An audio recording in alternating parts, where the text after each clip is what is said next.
con el tema de los negocios entre México y Estados Unidos, y decíamos ahorita un poco el tema de...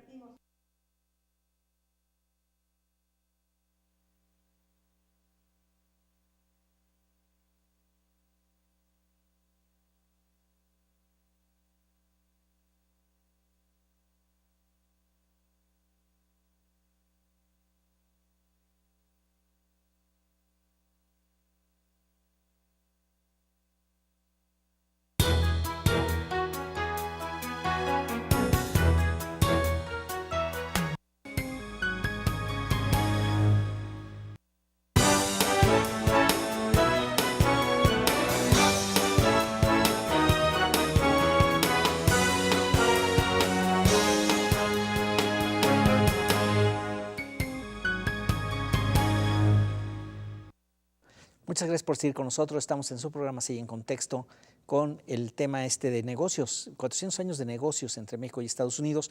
Y estamos por ahí de 1836, la guerra de independencia de Texas contra México, el Álamo, Santa Ana, en fin. Ahí daría entonces la impresión que la lejanía, se sintieron fuertes. ¿Cuál fue la razón de la independencia? Sí, la lejanía, los vínculos con el sur de Estados Unidos. De hecho, Texas se sintió más parte del sur de Estados Unidos y los propios mexicanos que vivían ahí que de México. México había sido muy grosero con ellos, nunca atendió sus demandas. Entonces tenían todo el derecho del mundo para tener muchos agravios, muchos agravios, sí. Entonces fue un error mexicano. La verdad. Texas, sí. Y una vez que se independiza, bueno, sigue el comercio sigue mucho. Estados Unidos compra las Luisianas, ¿no? Sí, de los franceses, y ya junta todo ese territorio. ¿Se vuelve parte de Estados Unidos cuándo? La Luisiana muy al principio del siglo, sí, en 1803. ¿Y Texas? Texas 1845, 46 formalmente. Ah, ya, o sea, 10 años después. 10 años después, 10 años después, fue independiente, fue un país independiente 10 años, Texas, sí. Y ya después, por eso Estados Unidos nos invade, es una de las molestias mexicanas, ¿sí? Y que van a generar una guerra después, ¿no?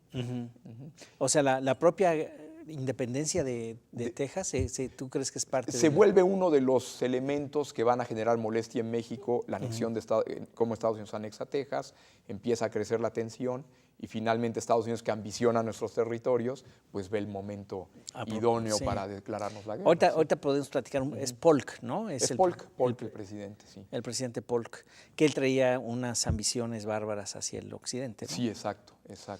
¿Y cómo es esa relación? Dices tú que aquí había, o sea, bueno, digamos, nos provocan, llegan, uno de tus libros anteriores describes muy bien, señalas y argumentas muy bien cómo la guerra con Estados Unidos pues fue tan especial, ¿no? Sí, había mucha división interna. Mucha división interna. Que ahora con todo lo de Trump, pues como que regresa. La idea de si Polk es parecido a Trump o no. ¿Cómo ves? Cuéntanos un poco de Polk y luego vemos las comparaciones. Sí, bueno, Polk fue un presidente efectivo que ofreció en su campaña electoral obtener California y Nuevo México, quitárselos a México, y lo cumplió. Y dijo, solo voy a estar 4 años en mi mandato porque me voy a dedicar en cuerpo y alma a obtener esto. Y los obtuvo. Y ahí va a iniciar una historia de negocios muy interesante, que es la parte olvidada. Llegaron los estadounidenses, invadieron México y curiosamente el ejército de Estados Unidos lo seguía un mar de vendedores ambulantes mexicanos. Les iban vendiendo de todo, se ponía el campamento y había señoras haciendo memelas, haciendo todo. De hecho, el general Taylor prohibió a los estadounidenses comprar más baratijas porque iban a pelear cargando zarapes de Saltillo, artesanías, todo eso, ¿no? Y una vez que ya se apropiaron del país, empezaron a aparecer cafeterías estilo estadounidense, empezaron a aparecer tiendas con nombres en inglés en toda la Ciudad de México, porque hay que recordar que Estados Unidos controló México casi un año, ¿no? Entonces fue el gran momento en que los negocios estadounidenses llegaron a la capital.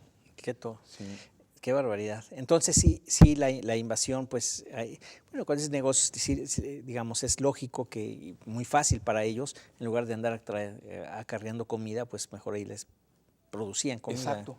¿No? Y en fin, en ese sentido, digamos, la relación ya comercial propiamente, ya más no de estos grupos, sino después de la guerra con Estados Unidos, pues quedó muy lastimada la relación, Sí, mucho. ¿no? Obviamente, y México me da la impresión que se da cuenta, bueno, los líderes entonces se dan cuenta, a ver tú qué opinas, que se está desbaratando el país y que tienen que hacer algo. Y después de tantas luchas entre liberales y conservadores, entre federalistas y centralistas, es cuando surge las leyes de reforma. ¿Hasta dónde son para castigar a la iglesia que había colaborado con los americanos, la invasión, o no? Pues no, muchos la acusan de colaborar, otros la acusan de ser la peor enemiga, los estadounidenses la acusan de ser la peor enemiga. Yo creo que la iglesia mantuvo una actitud ambivalente con respecto a los estadounidenses. Sí. Ajá. Pero bueno, entonces, las leyes de reforma, la misma Constitución de 1957 que pretende justamente rehacer, ¿no? Ese tejido. ¿Cómo son ahí ya la relación comercial ya con Estados Unidos? Bueno, ahí tocaste un punto central. Los liberales mexicanos, los que hicieron la Constitución de 1857 y después las leyes de reforma, eran admiradores de Estados Unidos, pero de hueso colorado. Obviamente por razones políticas, la SEP no te dice eso en los libros de historia, pero Benito Juárez era fanático de Estados Unidos, hablaba inglés muy bien. Los liberales, de hecho, llegaron de Estados Unidos a Acapulco para iniciar el movimiento contra Santana, que llevó a los liberales al poder. De hecho, con ellos llegó también la primera empresa internacional que se estableció en México, que viene toda esa historia viene aquí en el libro, que fue American Express, y llegó a Acapulco. Precisamente Acapulco fue la primera filial de American Express en su historia fuera de Estados Unidos, ¿no? No me Entonces digas. ahí empezó la historia esta global de American Express, es una parte muy interesante del libro. Y bueno, los liberales abrieron México a los negocios, liberalizaron el país, como tú dices, tomaron los bienes de la iglesia, los remataron prácticamente y los metieron a la economía capitalista moderna. Sí. Y eso le gustó a los estadounidenses. Sí, ciertamente. Yo no sabía que Benito Juárez hablaba inglés, fíjate. Sí, muy bien. Muy bien. Sí.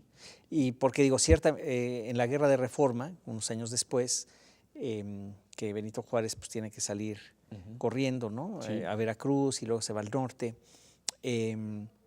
Ahí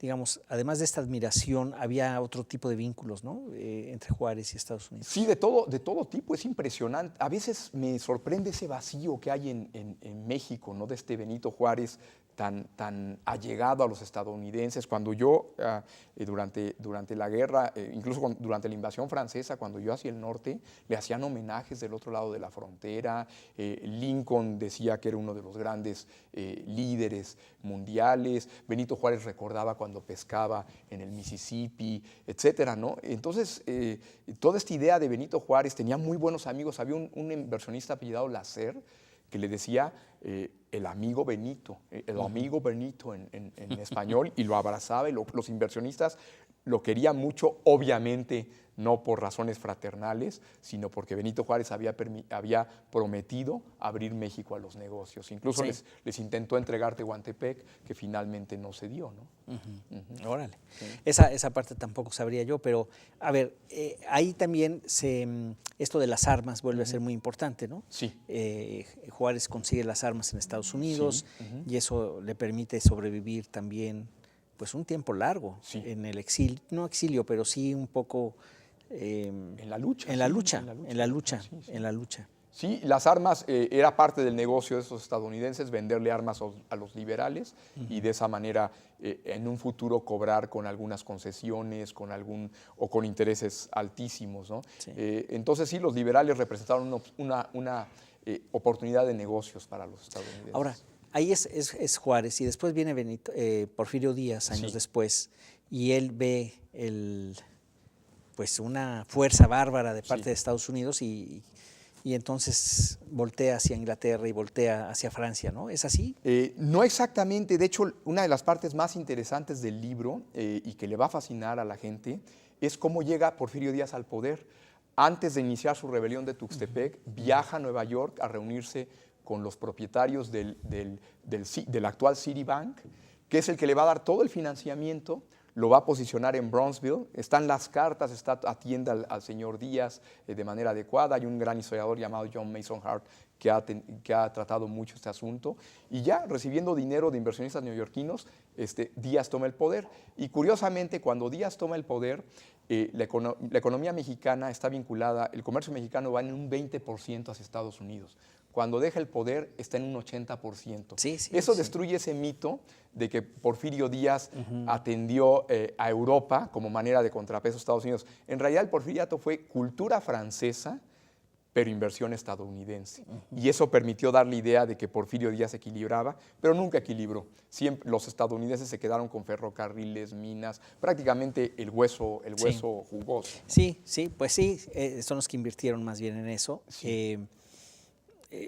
Y a partir de entonces tenemos esa relación con Estados Unidos, ¿no? Muy buen punto, sí, a partir de entonces. A partir de entonces tenemos el comercio con Estados Unidos, que es como el del 80%. Sí, el día de hoy se habla mucho de que hay que diversificar, pero pues está bien, pero la parte gravitacional como que es excesiva.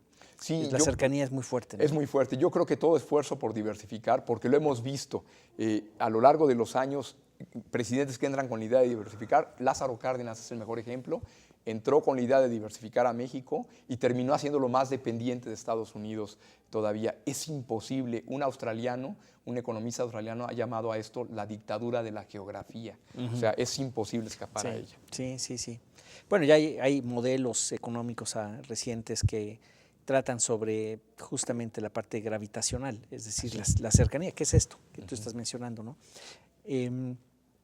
A ver, entonces, estamos ya a principios, ya con el porfiriato, viene la revolución. Bueno, para ese momento ya tenemos, como dices tú, muchísimo comercio con Estados Unidos. No solo comercio, ahí sí ya hay mucha inversión norteamericana en México. Como financian los ferrocarriles, están en la minería sobre todo, menos en la manufactura, pero un poco también. ¿Cómo se sigue desarrollando los negocios de Estados Unidos acá? Bueno, es curioso, estalla la revolución, viene la Constitución de 1917 que pone fuertes obstáculos, pone obstáculos a los inversionistas extranjeros. Y curiosamente, después de la revolución es cuando viene el gran auge petrolero mexicano de la década del 20, que es cuando México se vuelve el mayor exportador de petróleo a nivel mundial, y eso ya es en tiempos revolucionarios. 1921 es el lugar. Es curioso eso, con inversionistas de Estados Unidos básicamente. Lo chistoso es que después los estadounidenses se fueron espantando, se fueron retirando, y los europeos de manera estúpida fueron tomando su lugar cuando era probable que los expropiaran. Sí. Bueno, lo que pasa es que se les fue acabando, ¿no? También el petróleo. Tenemos que irnos a un corte, Raúl. Regresamos, estamos con ustedes en Seguí en Contexto. Volvemos.